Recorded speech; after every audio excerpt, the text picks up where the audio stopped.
So hi అండి, ఈరోజు recipe వచ్చేసి నేను ఫస్ట్ టైం ట్రై చేసిన no onion no garlic sambar అనమాట. సో మేమైతే ఇంతవరకు ఎప్పుడు ట్రై చేసింది లేదు, నేను చేసింది కూడా లేదనమాట. బట్ నాకు కొన్ని పూజలకి నాకు నియమం పెట్టారనమాట.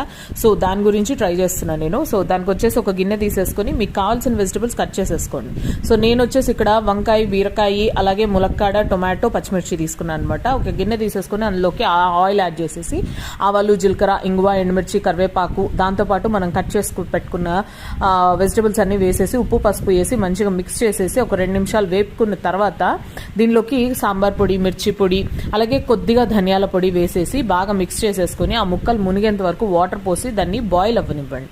తర్వాత ఏం చేస్తారంటే బాయిల్ అయ్యే టైంలో ఏం చేస్తారంటే మనం ఆల్రెడీ చింతపండు పులుసు తీసి పెట్టుకుంటాం కదా, సో అది బాయిల్ చేసుకున్నటువంటి కందిపప్పు ఇవంతా వేసేసి బాగా కుత అని ఉడికిన తర్వాత లాస్ట్లో కొత్తిమీర వేసుకుని దింపేస్తే సూపర్ టేస్టీ సాంబార్ రెడీ అయిపోతుంది. నచ్చిందా? నచ్చగా లైక్ చేసి ఛానల్ని సబ్స్క్రైబ్.